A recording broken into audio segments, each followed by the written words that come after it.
todos. Vamos para mais uma aula de citologia. Hoje nós vamos falar sobre estruturas celulares. Você sabe quais são as estruturas das células? Então, vamos lá. Roda a vinheta.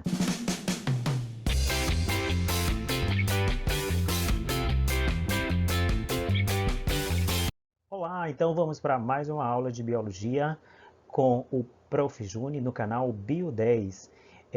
Nessa aula nós vamos falar sobre estruturas celulares. Nessa tabelinha aqui que eu organizei para vocês, na primeira coluna a gente tem 15 estruturas celulares que podem estar presentes em células eucariontes ou em células procariontes ou nas duas, certo? Os tipos de células, que a célula procarionte, representada pela bactéria, e as células eucariontes, representadas pelas células animal e vegetal, e, por fim, a função de cada estrutura na célula. Ok?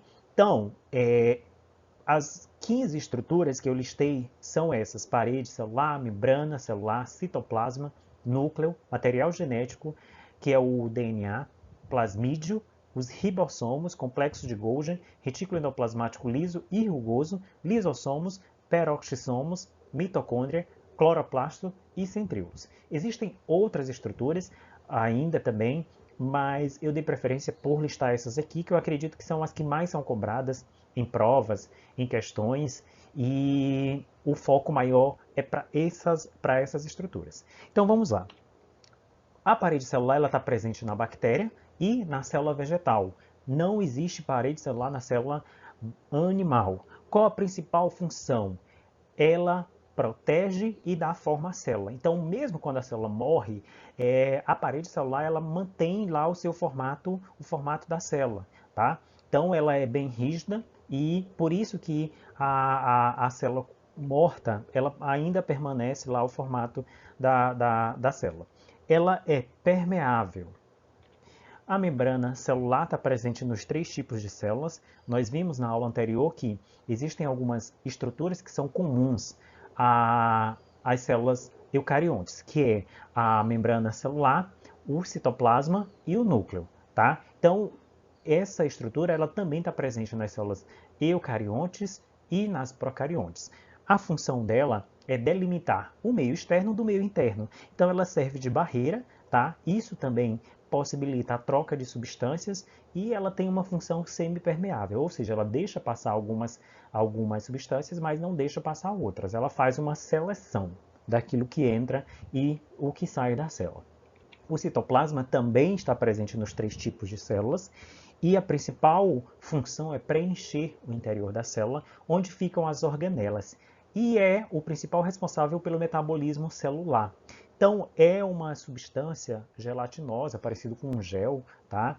E que a gente vai falar um pouco mais nas próximas aulas. O núcleo celular está presente nas células eucariontes animal e vegetal e é onde fica o material genético, o DNA, certo? É o centro de comando de todas as atividades da célula. O material genético, que é o DNA, está presente em todas as células, tanto procariontes como nas eucariontes, e é responsável pela informação genética, né? A transmissão dos caracteres hereditários de uma geração para outra, de uma célula para outra. E eles formam os cromossomos. Os plasmídios é uma estrutura exclusiva de células procariontes, das bactérias. Ele tem como função carregar informações genéticas que são responsáveis por garantir a sobrevivência das células. Então, normalmente, nessas estruturas, existem genes que são responsáveis por conferir resistência às células. Os ribossomos, que têm a função de síntese proteica, né, produzir as proteínas. Sempre que você vê esse termo síntese, lembra-se que ele está relacionado à produção, fabricação, certo? O complexo de Golgi, que está presente nas células eucariontes animal e vegetal, tem como função empacotar e secretar algumas substâncias que são produzidas pela célula e também enzimas digestivas. O retículo endoplasmático liso, que está presente nas células eucariontes, tem como função realizar a quebra de glicogênio, né? Ou seja, a glicogenólise.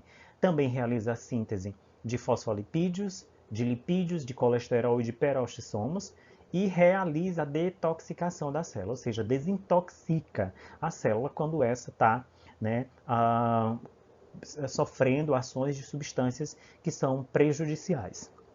O retículo endoplasmático rugoso também tem função de síntese proteica, porque na sua superfície existem os ribossomos, tá? Os lisossomos estão presentes nas células eucariontes animal e vegetal e têm função de realizar a digestão intracelular. Os peroxissomos, também presentes nas células eucariontes vegetal e animal, faz a quebra de ácidos graxos, o processo chamado de oxidação, né? Então, são enzimas que realizam esse processo. As mitocôndrias, que estão presentes nas células eucariontes, animal e vegetal, e que são responsáveis pela respiração celular, né? Pela síntese de ATP e respiração das células. Os cloroplastos, que estão presentes exclusivamente em células vegetais e que são responsáveis pela fotossíntese dos organismos clorofilados. E os centríolos, que estão presentes também nas células eucariontes animal e vegetal, que são responsáveis por dar a forma à célula. E eles também, em algumas células eucariontes, eles formam cílios e flagelos, né? Como nos protistas, tá? Que alguns possuem cílios, outros possuem flagelos.